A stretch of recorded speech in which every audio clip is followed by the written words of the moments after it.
Manos in Hebrew, it means to run away. Manos is running, to run. We think that running usually is not good. Like a coward, they run, meaning like to run away from life. Sounds like.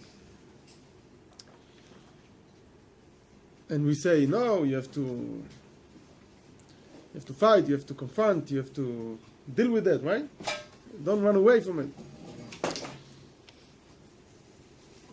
But David HaMelech says, he says, Umanos beyom tsarli. He says that he's running to Hashem when he has a problem, tsar. And it's a place to run. There is a place to run. So, sometimes we have a father, mother, right? So we have problems. We're choked. So we have who to call. Oh, we have a friend, a good friend. So you run into them. I met this guy. He has a gambling problem. So one time he came here. He ran away from where he lives because he fell with a lot of money. And then he says to me, "I'm only running away because I'm embarrassed for my father because my father pays all the time. His father is rich, so he allows himself. So so he's not afraid of the money that he owes. He's afraid of his father that he's embarrassed from him." So Hashem is a place to run. There is some. The Gemara says, another thing is connected to it. The Gemara says that everything in life has a limit. Like how much chocolate can you eat, right? Everything has a limit. Yeah, it's not unlimited. I know, that's why I brought this example. I knew it's going to touch somewhere. But anyway, except for Torah, Avodah, Ugmilut Chasadim. Except for those three things that as much as you do, you can do it more and more and more, it's always for the better. So the same idea, everywhere else that you're going to run to, it had its limits. But when you run to Hashem, there's no limit. And let's think about the option. If a person doesn't have anywhere to run to, doesn't have, let's say he's orphaned, God forbid, and he doesn't know about Hashem, you think it's possible that a person always has to go forward and he doesn't have anywhere to run to? It sounds very like machoist, right? It sounds very, just fight, just do it. But, Baruch Hashem, we have Hashem and everything, and even a person that, that's what we learn from here. That Hashem is always a place that we can run to. There's stories about shlichim that that they sometimes they deal with struggles. They have struggles in their shlichus. So I heard it from different shlichim that they bring about it. They say, sometimes they have hard time. Sometimes they commit to certain things and don't have the money, or sometimes they get depressed because they do a lot and nothing happens. And so on. So they say, so you go, you learn Torah. You go, you come to shul. You daven, you learn, you forget about everything. And it's actually that I heard of a Fabrengen that says that if you have problems or you don't have what to do anymore or something like that, you go, you learn Torah, you go to Bet HaMidrash, you go into the Torah, you're doing the mitzvot, you're doing, those things, and then things happen. Things starts to flow in a better way, in a different way. Things happen differently. You become a new person. So that's why I was saying mitzvahs. Like you can, just think about Hashem, see what Hashem might be want from you. Maybe something else even, not necessarily. It sounds like running away from it. Sounds like running away from life, but not necessarily. Not necessarily. You become a new person. You become a new person. You go to, you learn Torah. You go to No, women also. You can go to a class, you become a new person, you know.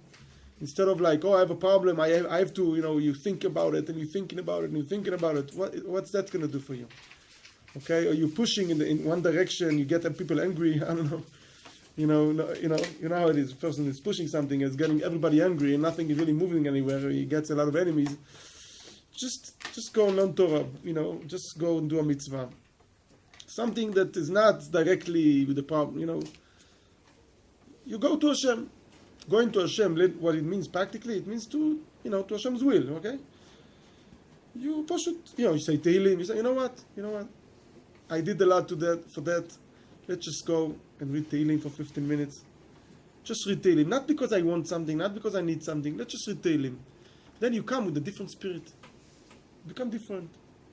You know, you become a different person. You run to Hashem. You know, we should allow ourselves to do that. We should remember this advice. Okay? That not always it's to confront and to go without stop. Okay, to go without stop in one direction. You got to be able to let go of it, to turn to Hashem, you know, to learn Torah, to God. You know what? Now it's a Torah class. I'm gonna shut my phone off.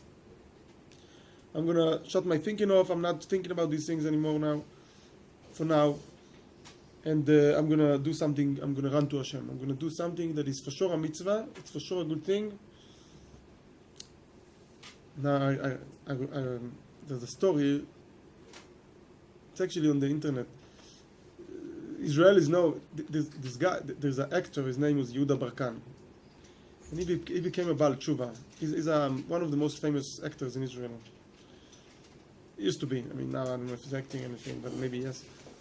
But and he became a Baal Tshuva. He's connected to Chabad and everything. And there is a story. There is a story recorded on the internet. He's telling this story, and I like this story very much. Basically, he came to a point. He said he wants to open his own filming company, and then things went bad, and then he took loans from the gray market, you know, from mob guys, and then from different ones, basically from being here on top because he was a good actor and known and successful, because he wanted to do it on his own, he became the opposite. He owed millions of dollars, and things became worse and worse. And I don't know if it's connected, he didn't specifically, but he was divorced. He divorced his wife, and then he didn't pay her what he was supposed to pay her for like 8 months, and she's raising their son. And it was like a Friday morning, and she was calling him, and she was yelling at him, "You don't care, whatever," and doesn't have any money to give her. And he mamish started to think in that morning. He started to think about Poshu to commit a suicide. And as he was thinking that, after this phone call, he all of a sudden there is a phone call, another phone call, and he was picking the phone up, and this guy is saying, "Are you Yehuda Barkan?" "Yes, I am." "Can you give me some money for Shabbos?" He was a poor man. He got his phone number somehow.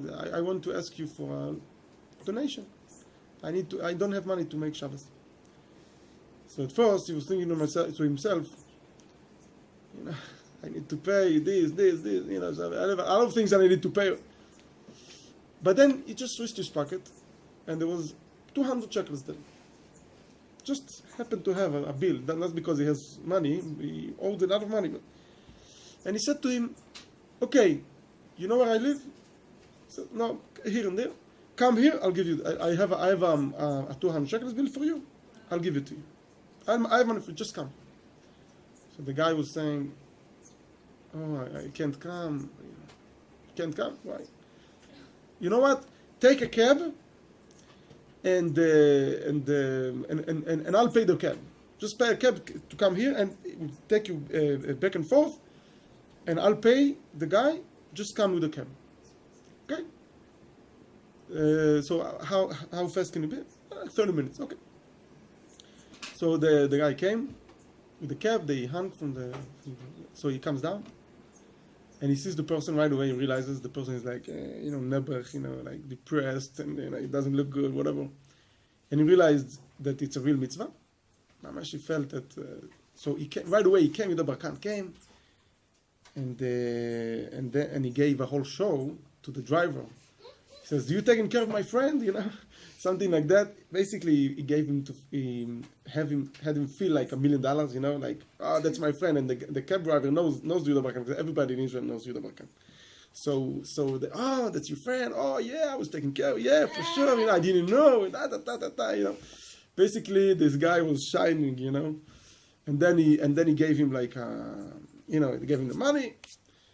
And he paid the taxi. I don't know exactly the details of the money over there, but anyway, that's the way it was.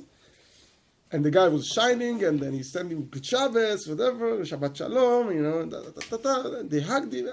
That's it. And then he says, Yehuda Barkan says, it was mamash. He felt that he became like filled with light, and he says that basically was the beginning of his rise, and he rose from it. He rose from it, and he poshut, everything turned around for him. But he says everything started there. Everything started there. Basically, he mamash close to that story. He had a different spirit. Like he was like depressed. How can I pay this money? And then he all of a sudden he has an idea. He says he basically called all of those that he owes them, like the mob guys, different mobs, different gangs, whatever. And he called them all to the same room, like people that the way they speak, the way they are, very vulgar or whatever. And he was getting them and says, guys, I gathered you all here, because he was lending from here and giving there, and he became honest, like he kept getting them all, and he told them, listen, between all of us, between all of you, I owe all of you this amount of money. I'm straight with you, and I'm asking you a favor. I need 2-3 years, and please come, help me, don't chase me, just understand I want to make a deal with you, an arrangement. And basically made it, and they said right away, oh, you're the Barkan, we're your friends, whatever, and they made a deal, like they made a certain arrangements. Don't ask me for money for the next year, because listen, this and that, and we'll work it out. I have a plan, whatever. Then he came back to be an actor, basically, and like 2-3 years he finished with all of the debts, and he became back on the horse, mamash. And he says, and then and after a while we had other stories, whatever. But anyway, he says this is where it all started. So what do we see from here? You see that, you think, I need money, how can I give money, but you say, you know what, I'm running to Hashem. That's the idea, this is a different ballgame, it's a different logic. I want to tap into a different logic. Torah is a different logic. If you have problems, okay, and you run into the Torah, meaning you not think, oh, I have my own logic, and in my own logic, that's what, one thing leads to another in my own logic, and therefore, since I have that problem, so that will lead to this problem, and since that happens, so that means that will happen. That's your own logic. You need to run away from it sometimes. You need to stop making conclusions.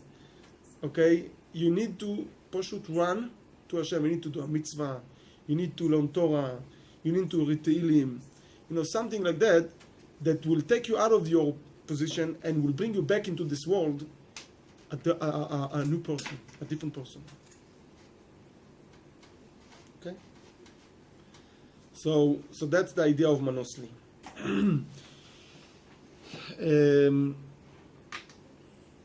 This is a gift that we have Hashem in that way that we can do that. Okay?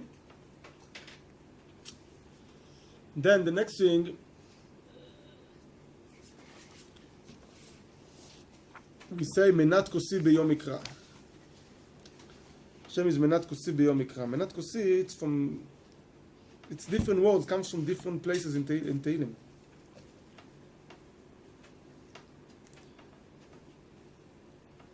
I feel that you became a new person, really.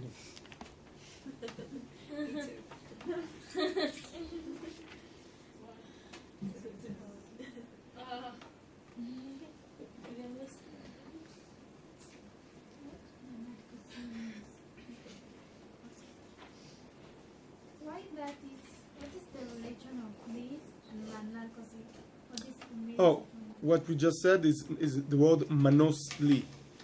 Manos li, it means a place to run to. Manos li. It's manos li. Manos in Hebrew it means to run, to run or hide or running away, running.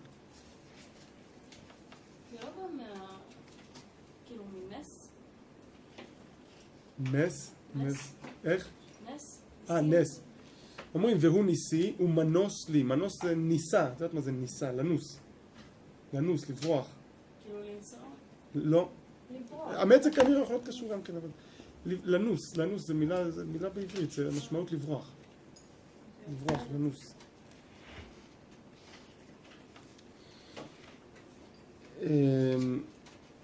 Where is this?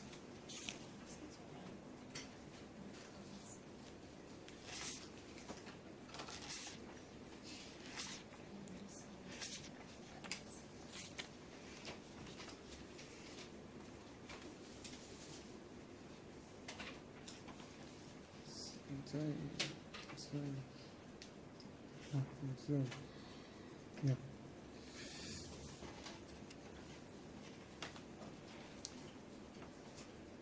Okay. So Menat Kosei B'Yom Ekra, it comes from Tehillim, from chapter Tetzayin, 16. Menat Kosei B'Yom Ekra. So right now I have in my mind like two major details. One is Menat Kosei, and two B'Yom Ekra. So Kosei, it's like a cup. But here it means Kosei milashon mechase, like to cover. That Hashem covers for us. That's what it means. Most of the Mefarshim says Hashem covers for us.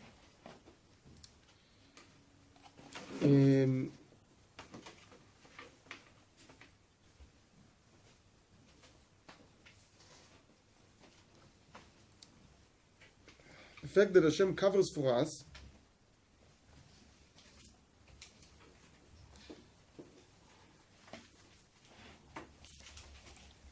first, it means that Hashem is like a father, right? Hashem is a father, and I mean the first Hashem covers all of our faults, meaning Hashem is not looking for us all the time. Like, you did this, you did that. You're doing wrong all the time. The opposite, Hashem is always He covers for our faults. He always covers for our faults. He gives not only the benefits of the doubt, but also Hashem always looks away, so to speak, from our faults.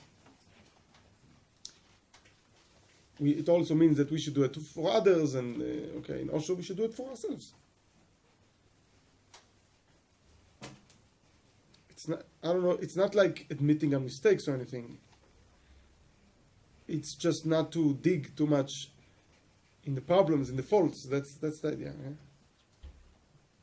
And also, menat chelki v'chosi, menat kosi, because in Tehillim it comes menat chelki v'chosi. So it also means that Hashem is basically always pushing us to choose the good. Hashem is always pushes us to choose the good. So basically, it's two sides of the same coin. On one hand, Hashem is always letting go and covers, and taking us out of being busy with our faults and our bad and our mistakes. Hashem is always giving us the energy to go out of because logically, if a person makes a mistake, okay, he can fall into this mistake and stay there, even one little mistake. But Hashem always gives us the power, the energy, to go out of it, to come out of it, and Hashem is always pushing us out of it. Hashem is always covered that for us to not be that strong, so we're not going to feel our faults in that way, that we're not going to be able to not move on or out of them. On the other hand, Hashem is always pushing us, choose that. Take the good, go to the good, go to the good. She always encourages us to take the good. So on one hand, is taking us off the bed. He gives us always those pushes to leave the bed behind, to let it fall and let go of it. and on the other hand is helping us to choose the good, to choose the good, to choose the good. Okay?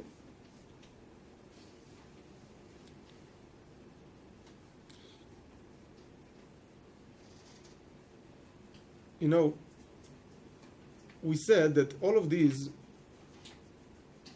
is, we think about Hashem, we talk about Hashem, but we are part of Hashem, and Hashem is in us, we are in Hashem, Hashem is in us.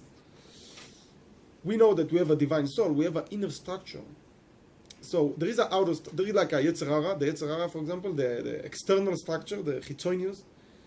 We have an external structure that always tell us, oh, you made a mistake, you have to fall into it and you have to drag it with you.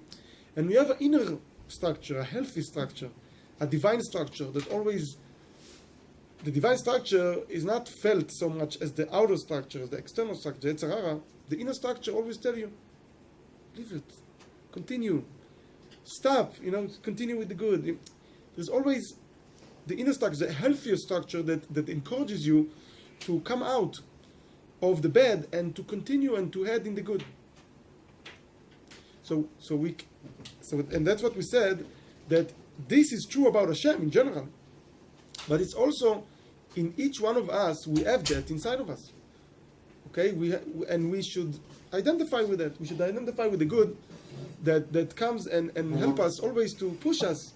The little push, they said the divine soul, usually most of the time for most of us, you don't feel it as much as you feel the Yetzer Hara, the animal soul. The animal soul is felt much more, but you still have the little voice of the divine soul that tells you, get up, continue. And it's, you have the big voice, oh, what have you done? And then you have the little voice, just leave it, just continue, just leave it. It's like a big voice and a little voice. The big voice is big, but it's hollow. It's like, you're saying, wow, there's a lot of mess, why did I? Okay, but so what? So I have to continue with that? Just, okay, I made a mistake. Modeh ve'ozeh ve'rucham. Okay, move on, next. The divine soul is a little voice. It says, continue, just leave it, continue, just let go of it, So, this is the healthy structure. We have a healthy structure inside of us. And again, as we said many, many times, by talking about Hashem in large, Hashem, the big Hashem, it helps to find in us, to find that in us. By Hashem, it's true. Hashem, look at the world. The world, so many sins, so many mistakes. How the world continues? Because Hashem continues to do chesed. Hashem continues to forgive, to forget, so to speak. Hashem never forgets, but He covers over it. It's not forgetting, but He's covering the sins. And He always gives a new chance and a new opportunity. There's always new. It doesn't matter what happened yesterday. You go to sleep, you're tired, you go to sleep, you get up, wake up, new day. The sun is shining again, gives you this energy, you can start fresh. That's Hashem. The same thing we have inside of us, in small. We have a divine structure like that in us, that always the sun is shining again, there's always a new opportunity. And then, Beyom Ekra. Beyom Ekra, it means in the day that I will call Hashem, Hashem answers me. So I read about it.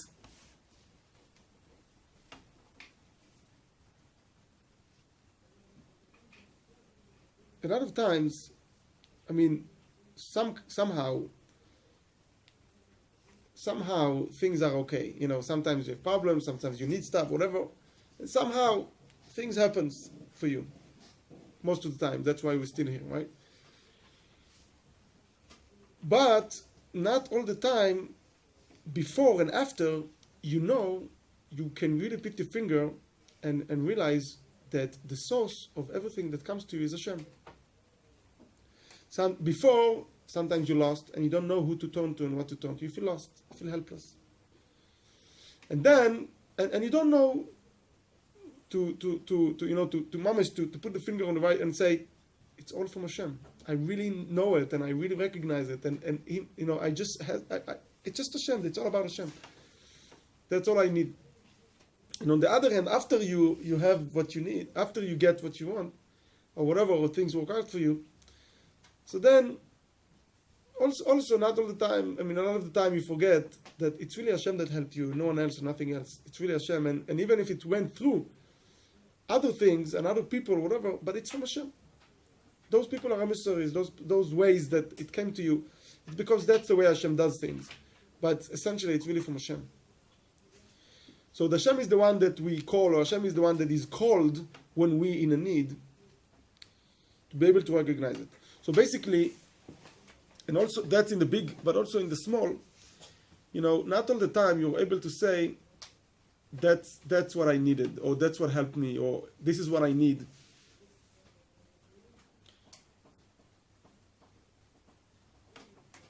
It's a kind of work, basically, to find Hashem in you. To find it's like a game, Where is Hashem in all of this? A lot of times we ask these questions.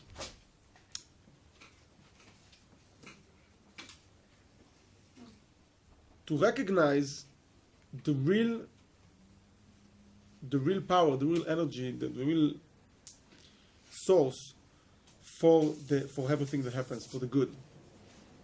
Okay, so that's what it means, B'yom Ekra. Because Hashem is always available. Hashem is everywhere. He's always available. That sense, that feel of a person that is helpless, that he doesn't know what to do or whatever, it's basically the lack of the ability to put the finger on Hashem, to remember Hashem, okay, to put a finger on it, that Hashem is the one that is called when I'm in a need. And it's true that, again, it comes this way, it comes in ways that only Hashem decides in what ways it's going to come, but to let go of those ways anyway, because it's going to come from Hashem in any way that Hashem will find right to do that, which also means to let go of the means. I'll give you an example of what I mean. People that they don't, and it happens to us as well, even though we're religious and everything, but a lot of time we put pressure on other people. A lot of times you put a pressure on another person. It says, you must help me, you gotta help me. No. It's not right for you because you're believing in a person, and it's not right for him because you're pressuring someone now. You gotta let go. You gotta put the finger on Hashem. You gotta say, Hashem is the one that helps me. And Hashem is helping us in the way that He's going to choose to help us. It could be to this person, it could be to another person. It could be many different ways. I'll give you even more than that. Most of the, I think all of the times, but most of the time at least, that you think that is the way that it's going to be, usually it's not the way that it's going to be. Right. And why? Because Hashem, it's a journey. It could be a whole life for a person, but it should be in the beginning. And we should teach it to our kids right in the beginning. Because Hashem wants to show us how things really work. What is the real source? If we put our faith in something that is not Hashem, it's not going to work. Just because we don't know what is the real source. So we need to let go. And so what does it mean practically? It means, you can see the difference. You can see, like, sometimes you can speak to a person without wanting anything from him. You're just speaking. That, okay, will be much better that this person might help you. Because maybe he can help you, maybe he can't. Maybe Hashem had given him the ability, maybe not. But you're free of any pressure. But other times that you speak to a person and you're saying, only you can help me or something like that, you need to be careful about it because only Hashem can help you. Okay? So, being in touch with the source of everything that comes to you. You know, like basically, you can think about the analogy of Avraham Avinu. When Avraham Avinu was 3, and he will start to think about the truth and everything. So at first he said, "Oh, it's the sun. Sun is the source of all good in the world. Like if I want something, I'll pray to the sun, right? I'll ask the sun because the sun gives everything." So he's asking the sun, and then the sun, what sun said, right? Sun came down, so he said, "Okay, so it's the moon, because the moon is winning over the sun. The moon is stronger than the sun. That's why the sun is gone when the moon is coming. So the moon is higher. So I'll dive into the moon." That's the way we're thinking. It says in the Midrash. And then the moon went. So basically, he realized that each one of them. Then the sun came. So so it's not the moon. The moon has his part, and the sun has its part. So it's neither of them. There is a higher source that sends them to do what they do. That is using them to do what they do. Same thing with us. Who is it or what is it that you call? Can you designate?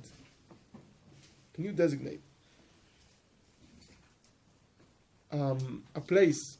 Can you designate something, whatever you want to call it, that is the source of everything? That's basically what it is. So you turn to it. It's designation. It's the opposite of avodah zarah. We need to be very careful when you designate the source for everything that you have. Okay, meaning sometimes you think, "How did you get there?" "Oh, he gave it to me. I did that and I got that."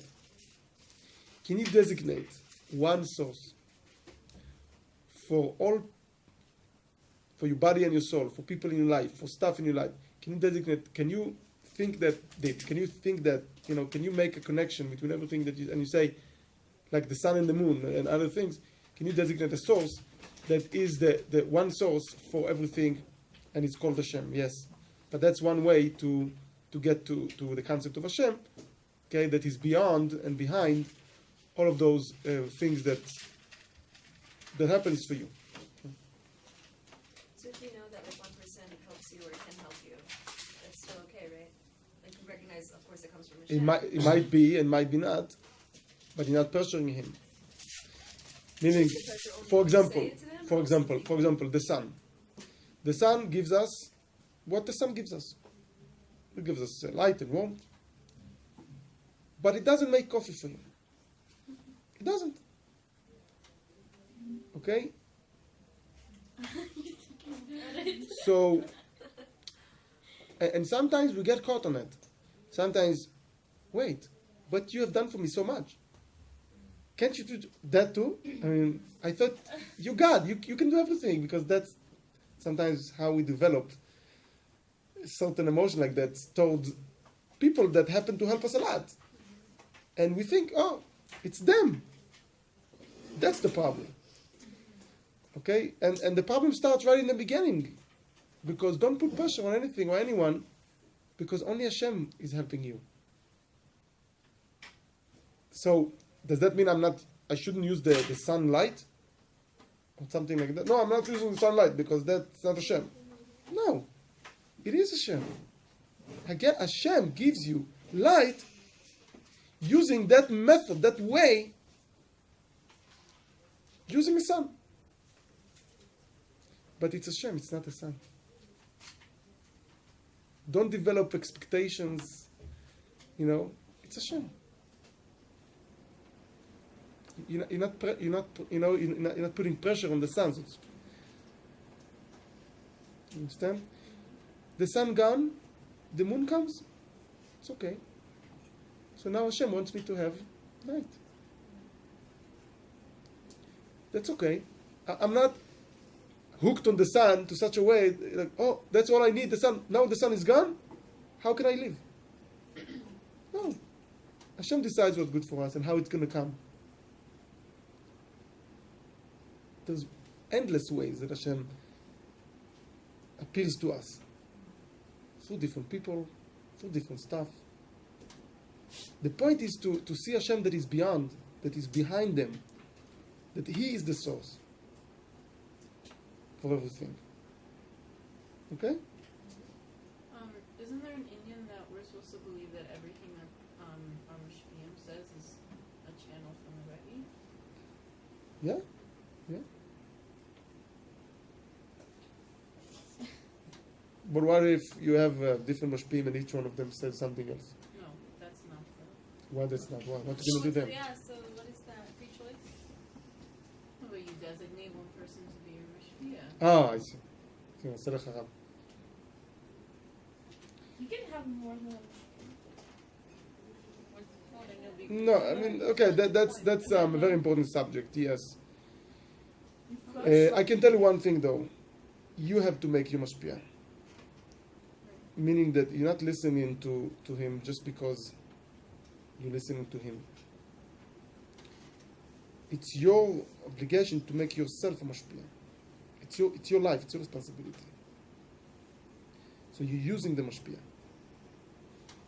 You're not just doing everything he says. Because that, it's dangerous.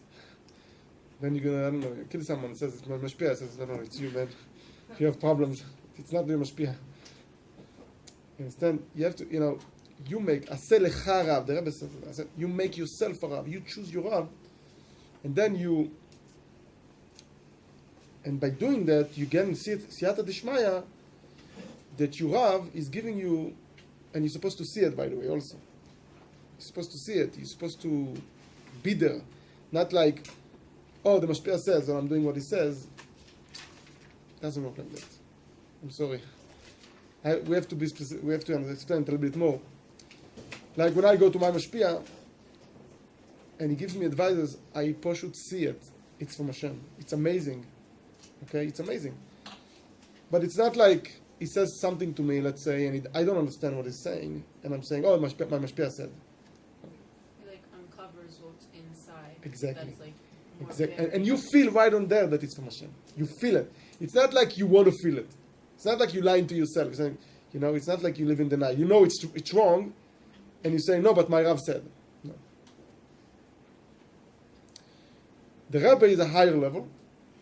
The Rebbe himself is a higher level, right? And the Selech HaRav is from the Rebbe also. It's a Rav from the Rebbe, so if you keep it, because it's from the Rebbe and everything, but still you have to take responsibility.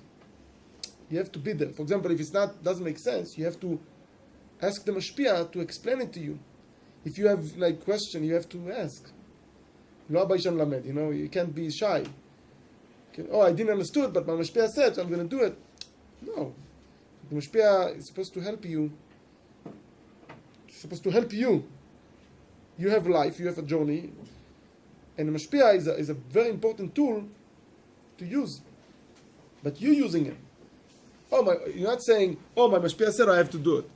It doesn't work like that. You have to be very careful about these things. For example, you can't marry someone just because your mashpia said. No, I'm saying it happens. By the way, it happens. And then the person blames the mashpia. No, you have to know it's your decision. It's not the mashpia decision. For example, okay, the mashpia can help you, but you're not marrying because of the mashpia, right? So take this example to other things as well. But he's supposed to guide you. So if he's giving you advice, you should listen to him, no? What advice? What is advice? Opinion. If you have a prime minister, and he has 12 advisors, the prime minister has advisors, right? Who's making the decision? The advisors? Yeah. Prime minister. It's his problem. No one's going to go to the advisor. No one go to the prime minister. You did it. Can't blame the advisors. Okay? But it's very important to have advisors. But it's your decision. Don't ever take that off your back. Don't say, oh, I didn't make the decision. No, you made the decision. You made the decision. It's very, very important. Very important. Something that is really, really crucial. We should have a whole class just about Tzedek Harav. But that nekuda, that point, a lot of times it happens to Ba'al Tshuva, by the way. Because they come, oh, Harav, Harav is like, a god. No, really, I'm telling you right, straight out. You have to take responsibility on your own decisions. Don't say, he said, so I did it. No. Never. It's your life. It's your decisions. You go and you advise. Yes, the Torah commends you to advise. It would be stupid to do things without advising. Okay? And Hashem will help that when you come with a good intention, Hashem will help your advisor to give you the best advisors. That you're going to say, wow, such a, I never thought about it. Right? Such a good advice, such a good thinking. But it's your decision. Don't forget. It's your decision. Yeah, like I met someone who's saying like whatever, and no, it's like, oh, the Rebbe said, so we should do it, right? The Rebbe said, okay, fine, like the Rebbe said, but then like your Mashpia says, it's like the Mashpia is still a person. He's not like a Rebbe, even though yes, he's supposed to like channel the Rebbe, but he's not the Rebbe, and you can't like base your decisions upon that, right? Like the Rebbe said, but the Rebbe wasn't a person; he was a tzaddik. So like, but even the Rebbe himself says that even when the Rebbe says to do something, it has to come from the person. The Rebbe says it many, many times. Even when the Rebbe says, it's still, and also there is a Farbrengen, Tafshin Memtes somewhere. The Rebbe says that even the Rebbe, it says, "Chayav Adam lomar b'shvili nivra olam." A person has to say that the world was created for him. Even the Rebbe was created for him.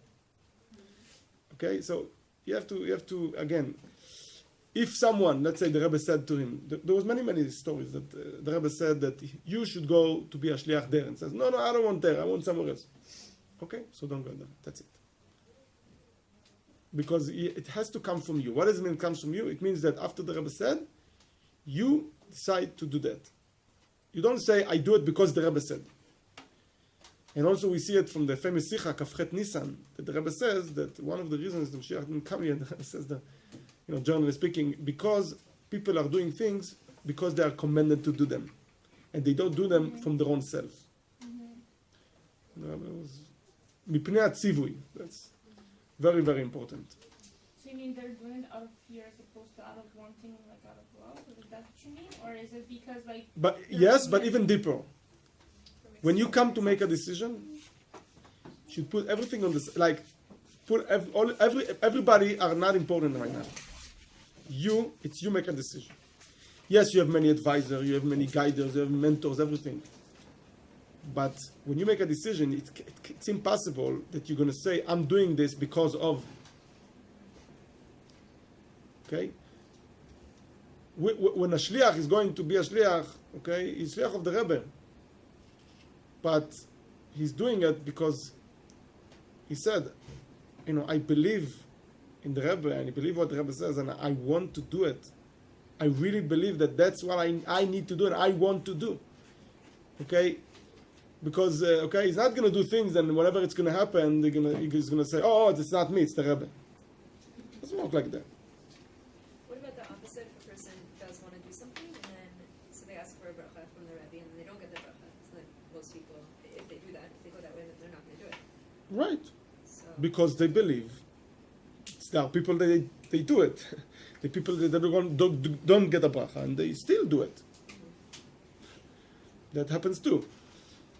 Again, because if you look, when you meet the Rebbe, so you feel that this is the truth, but still, it's your decision. It's your decision. You have to, it's very important. Because that's the whole thing of Torah mitzvahs.